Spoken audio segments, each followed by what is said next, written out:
Hello and welcome to another episode of the Popcorn Conspiracy. I'm Dave G, and joining me right now is my co-host. Hello everybody, I'm Kyle. And today we're taking a look at a film that's kind of out in cinemas and on Netflix at the same time. It's one of those movies that was talked about for a long time before it came out, largely due to the fact that it is the highest budgeted Netflix film of all time. It's a film called Red Notice, and it stars The Rock, Dwayne Johnson, Ryan Reynolds, and Gail Gadot. Basically, this is an art heist film with a little bit of a twist, in that John Hartley, the Dwayne Johnson character, is investigating a series of art thefts across Europe alongside Inspector Yavashi Das, played by Ritu Arya. Now, they both come into contact with this kind of wisecracking art thief called Nolan Booth, played by Ryan Reynolds, who is stealing one of Cleopatra's eggs. Now, he kind of has a rivalry with another art thief called the Bishop, played by Gail Gadot, and they are rapidly trying to collect all three of Cleopatra's golden eggs to give to this billionaire so that he can give it to his daughter for her birthday.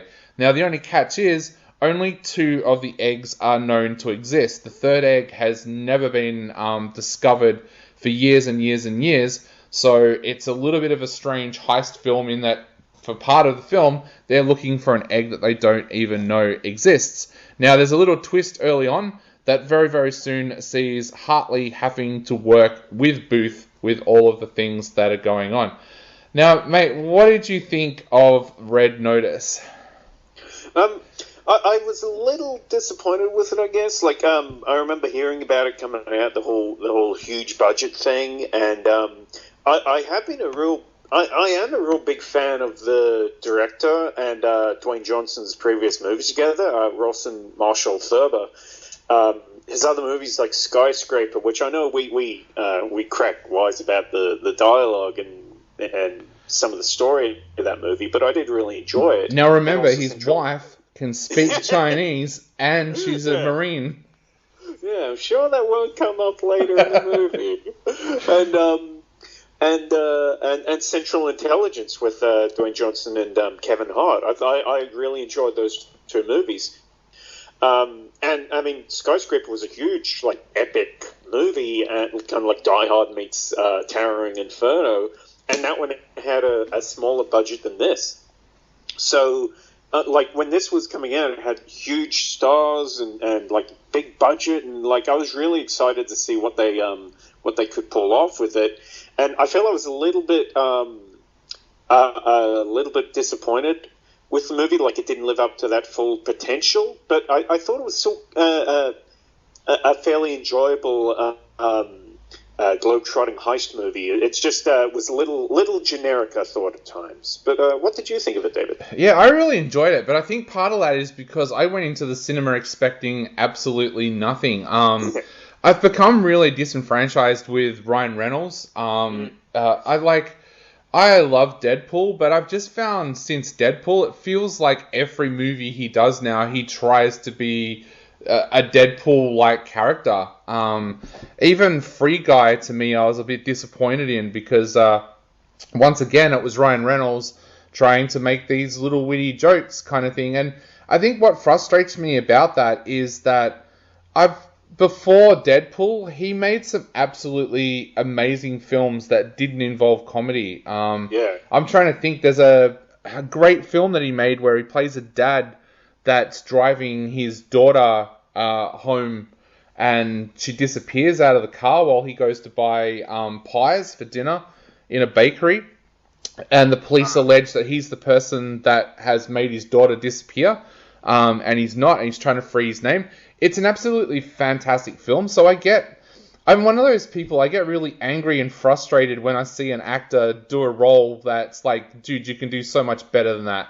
And it's like that, it's like when your parents say, I'm just really disappointed in you. That's what I feel like I want to say to Ryan Reynolds with some of the movie choices that he's made recently. Ryan, I know you can do better than that, and I'm just really disappointed with you. So I was actually kind of going into this movie more because I wanted to see The Rock and Gail Gadot and what they were doing, and as it ended up, I actually liked Ryan Reynolds' character in this one. It actually worked, and I thought this ended up being a fairly decent heist movie. I love the twists and turns that happen in this film. I think this is one of those movies where I didn't watch a trailer before I saw it, so I didn't even know that The Rock's character was going to end up having to work with Ryan Reynolds. So yeah, everything caught me by complete surprise during this film. Yeah, I feel the same way about Ryan Reynolds being that. We were just talking about that yesterday, I believe, with certain actors like Daniel Craig, who we see them in a lot of movies, and they're always playing like completely different characters. And then once they get really well known for one part, it seems like in all the major movies they're in after that, they're kind of typecast. Yeah, and it's such a pity. Ben Mendelsohn was another one. Yeah. So he's still doing good work, and he's still a magnificent actor, but yeah, he's kind of wasted in like the huge movies that he's in, I feel. But yeah, Ryan Reynolds, I think, is the same. But like you, I did actually really enjoy him in this. I've kind of been, I've been put off by some of his other movies, thinking, yeah, he's just doing the Deadpool thing again. But yeah, in this case, like I thought he really did steal a show. Yeah. And in large part, I think he really does carry the movie as the wisecracking side character who he does kind of know. Like there's a lot of meta commentary throughout the movie on like that this is kind of an Indiana Jones like quote unquote ripoff, and like so there's parts in the movie where he's humming the Indiana Jones theme. And, yeah. Like that the Cleopatra's egg is like in script writing terms, it's a MacGuffin, and so he refers to it as a MacGuffin. You know, like there's a lot of that happening in the movie, which is it's funny at times, yes. And I thought he was really good. The Rock, I thought was a little underused. Like I thought he's got great comedic timing, but yeah, in this movie he was really stuck as a straight man in the film. Like beyond a few like fight scenes, he just seemed kind of like underused. Like in Central Intelligence, I thought that was a lot more. I just thought he was a lot more. It was able to play up his comedic talents in that one a lot more, whereas. I guess in this, in a way, I guess the 3 stars to an extent are just kind of playing to type. Yeah. Gail Gadot, I think, is probably the weakest link in the script. Not from her, not due to any weakness on her part. I think it's just in the same way that Ryan Reynolds is a comedy guy, The Rock is a tough guy. She's just the hot woman, and for a large part of the movie, like she's barely in it. Like I think that obviously they're going to team up towards the end. You know they're going to team up even without watching any trailers or anything. You just kind of know the sake of the movie, and I think that they should have teamed up a lot sooner in the film than when they did, because as it stands, she really just it kind of goes through the same routine. It's very much a Dwayne Johnson, Ryan Reynolds buddy picture, where every now and then she shows up at the end of a section in some exotic location. She outwits the boys, then disappears until the next time that the script calls for her to show up. Whereas I think it would have been a lot more interesting for her to actually join up with them, and for it to be like a real 3-person movie a lot more, rather than sticking to the buddy cop kind of formula. Yeah, it feels like they have an awkward position with her character early on, where it feels like they want to try and keep the identity of the bishop secret. But the first time she appeared in the film and she's in full disguise, I turned around to my wife and said, "Oh, that's Gail Gadot." You could tell by her eyes, even though she was completely covered, dressed as a ninja. I was like, "It's Gail Gadot." You can tell by her eyes, and I think that's where this film had a bit of awkwardness in that it's almost like what we said the other day for No Time to Die with Rami Malek's character, where they're introduced too late, and I know they would probably argue, oh, but she was there at the start. It's like, yeah, but in that trying to keep that veil of secrecy over the bishop, because I thought when they first introduced the character of the bishop, when they mentioned it, it was going to end up being one of those characters like from the Pink Panther movies, where you don't see the main villain until like the end piece kind of thing. That there was just going to be this, oh no, there's a person called the bishop and they're the biggest art thief in the world, but nobody ever sees them. Yeah. I was expecting it to go into that kind of territory. I was actually kind of surprised when it was revealed, and I feel weird saying so early on because we've said that like she doesn't come into it for a while, but so early on her identity as the bishop was mentioned. Yeah, they kind of, it's like straight away they're referring to her as a woman, which I did kind of, like the bishop, I was thinking the same thing. The way that they didn't introduce her, like, straight away, it felt like it was supposed to be a shock that, oh, you're the bishop? I thought the bishop was a man or something. Yeah, it's like, yeah. At the same time, I'm glad they didn't go with that, because I'm tired of seeing that in movies. So I did like that. But yeah, I do think that it would have been better for it to be like a kind of a three-way kind of thing, like the two criminals and this cop kind of forced together. As it stands, her role in the film, she really doesn't have a lot more. She doesn't really have a lot more to do in the movie than Inspector Das, the female cop that follows her around. Both of them really, it feels like throughout the movie they're both kind of subjected to, okay, it's these two boys hanging around, and then at the end of the scene these two chicks show up.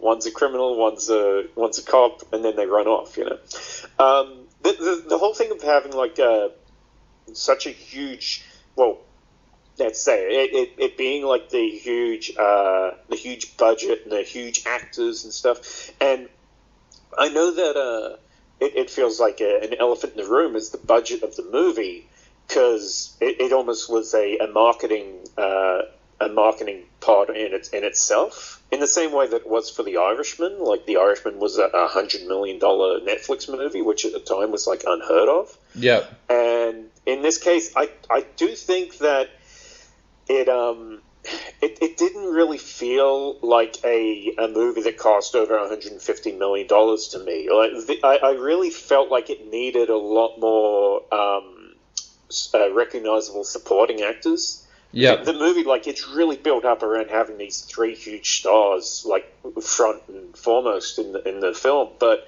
it really felt like it needed some other recognizable people in it.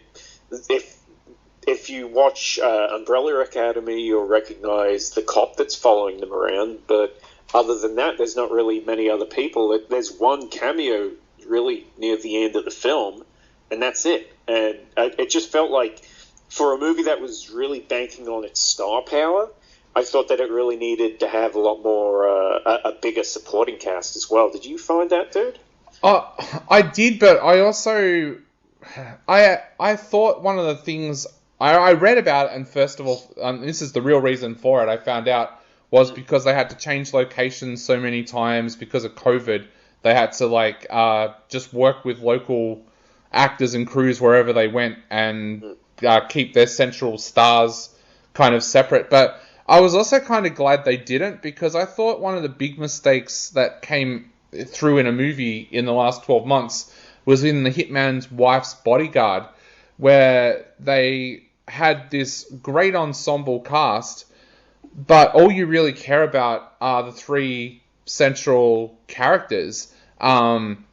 Like, one of my favorite actors at the moment in action films is in that film. Frank Grillo is in that film as a cop, and he, like, you could have had a B-grade extra play his part, because he's in the film so few times.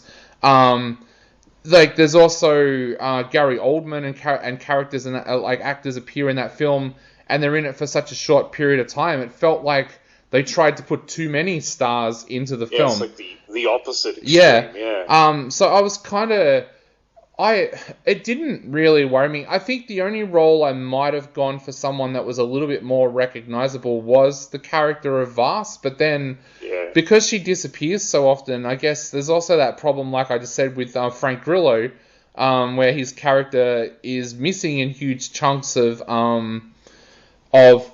the hitman's wife's bodyguard, and you kind of think, well, why is that the case after... Because it was out at the same time as Boss Level, which he was the star of. And it was kind of... And I get that perhaps that was filmed before Boss Level, which I think Boss Level is the film that's shown Hollywood that Frank Grillo can carry a film. Yeah. But it did still feel really weird that he was in this other movie with this great ensemble cast, and he's rarely in the film. I think what they were actually banking on with this movie was that because it's a European movie and not an American film, that people would know that actress from her television roles in England.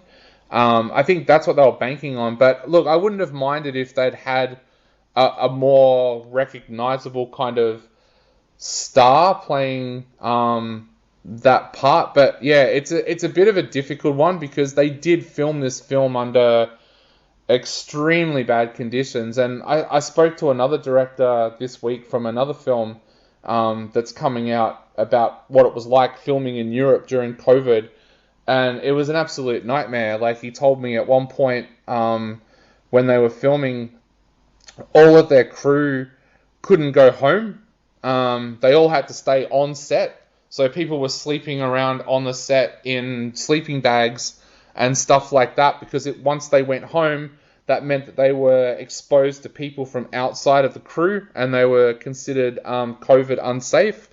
So yeah, I do get like why they had to kind of just use people from the countries they were in at that time. I mean, the whole jail thing, I won't go into a spoiler, but the whole jail sequence, I'm pretty sure normally the guy that confronts like the Rock at the table, they probably would have got a wrestler to play that part, but because of the fact that they had to use a local cast, they were stuck with let's just get a guy that looks big and scary.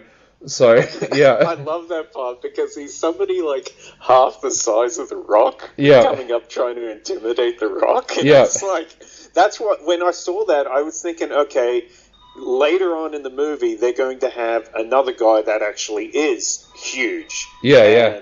That's what I was thinking. It's like, okay, they don't want to bust their cookies like all at once. So but then instead, no, they didn't. It was just there's this guy that's like half the size of the Rock coming up trying to intimidate the Rock, and it's like, no, it doesn't really work. So that was a problem. I think you and I also noticed it in the film that we went and watched about the jewelry heist that Anne Hathaway was in, that was filmed during COVID as well, where outside of her and a male co-star, there were no other recognizable people in the film.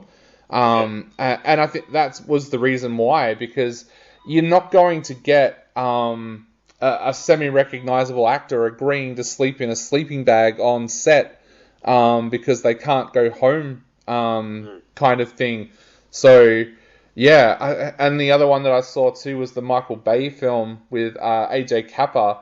That I've heard was the same. The cast had to stay on their locations and basically sleep there, or if they went back to a hotel, they couldn't come into contact with any staff. So that's why when you watch that movie, nobody except for AJ Kappa goes to multiple locations during the film. Everybody else is, no, these characters are inside this house, that character is inside her apartment, that character is inside his warehouse calling the shots, and they never intertwine until the end.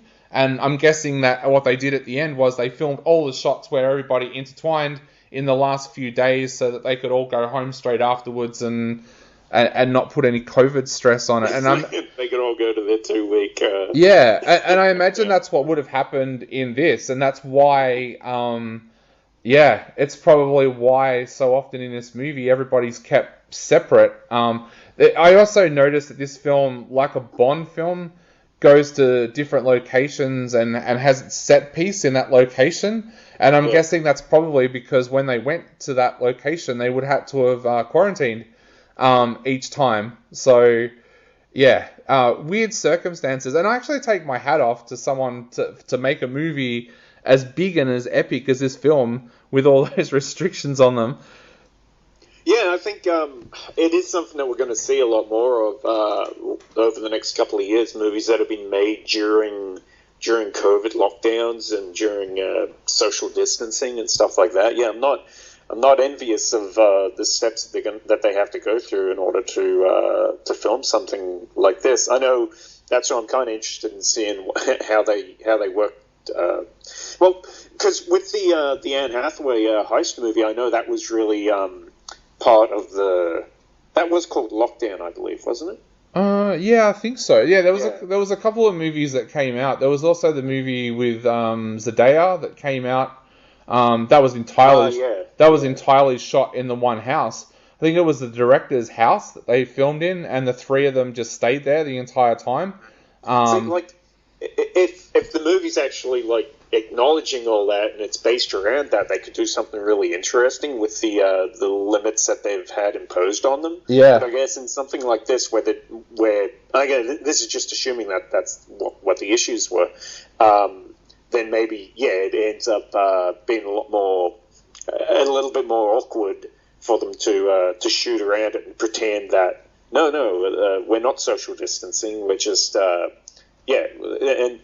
and sometimes they've done a pretty good job, I guess, with what they had to work with. But something I did find was kind of really weak in this movie. I don't know whether this was, again, for a movie that cost over $150 million. Some of the CGI and special effects at times were really not that good, especially like coming from the director of Skyscraper. yeah. Which, again, that was a movie that did look really good, and it cost less than this one did.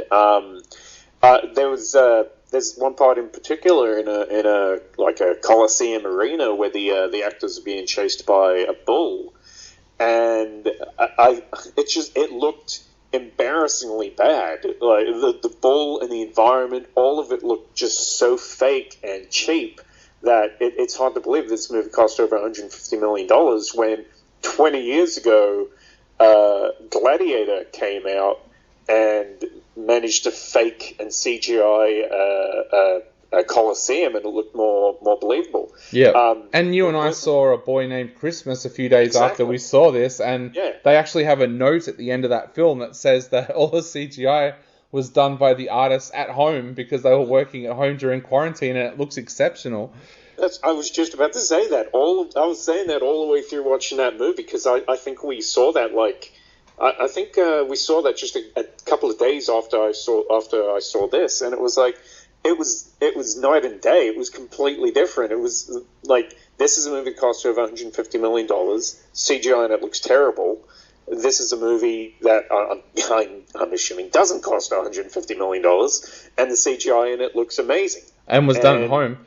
Yeah, and admittedly in the credits was done at home. Maybe Red Notice was the same. I didn't actually see that in the credits, but maybe it is there. But yeah, that's just something I thought was kind of a pity for.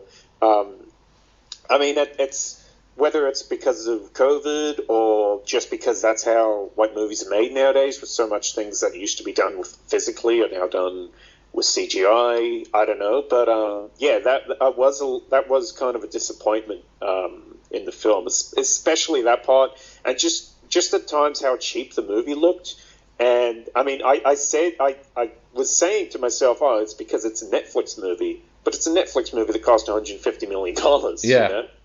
Yeah. One of the things I did like about the film, though, is I thought the wit really worked. I loved little moments like where Ryan Reynolds' character is saying, why do you think that I stole the painting? And he's standing right in front of it. Like, I liked little parts like that, and that told me very early on that this was a film that wasn't going to take itself too serious. Like you said before too, I love the nods to other films. And like there's some pretty big ones in there. One of the boxes that how do I say this without a spoiler? So one of the boxes that appears later on in this film is the identical same box that turns up in one of the Indiana Jones movies that was also in the hands of an army from the without saying too much, but an army that might appear in both Indiana Jones and this movie. It was the same box. So, like, the director obviously has a thing for Indiana Jones and wanted to capture that kind of magic in this film, and does little nods like that all the way through. So, yeah, that's one of the things I did enjoy about the movie, is that you couldn't walk away from it and go, oh, it ripped off this film, because the film basically has a wink at you and says, hey, we're just about to copy something from Mission Impossible or something from Indiana Jones. Yeah, it's like they admitted they wear it on its sleeve. Yeah. I did appreciate the also just the. I really do like just the globe-trotting adventure worldwide movie that this was. Like, I do like those kind of Indiana Jones types movies. Like they always interest me. So I was really. I like the fact that it was another one of those movies. Like, even though at times I thought it was a bit generic, I did really enjoy that aspect of it. And the wit of the movie did come through. Like, at times you think, oh yeah, it's a throwaway Ryan Reynolds comedy movie, but then sometimes it was really enjoyable. And I think you mentioned at the start, there are some great twists in the movie, which I want to say. I want to say why I like some of the twists so much, but I know that would spoil why I like them so much. Yeah, so, I'm the same. It is. It is a movie that's. I wouldn't say it's especially a clever movie, but it's definitely an enjoyable one. Yeah, I definitely found it enjoyable as well. And I guess to wrap up, what are you going to give this one out of 5? I'm going to give this 3 out of 5. I think it could have been better at times, but for what this movie is, it's definitely one I'd recommend just for a fun night in, and that's I guess what they're aiming to make. Yeah, I'm going to give it 3 out of 5.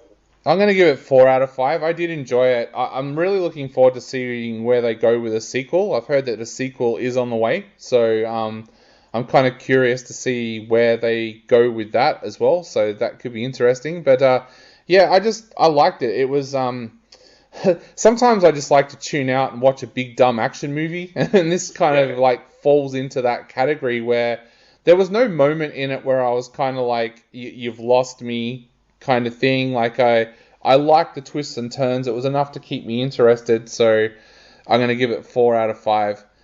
And that's it for this episode of the Popcorn Conspiracy. Kyle gave Red Notice 3 out of 5. I gave it 4 out of 5. We'll be back soon with another episode, but for now, I've been Dave G. And I've been Kyle.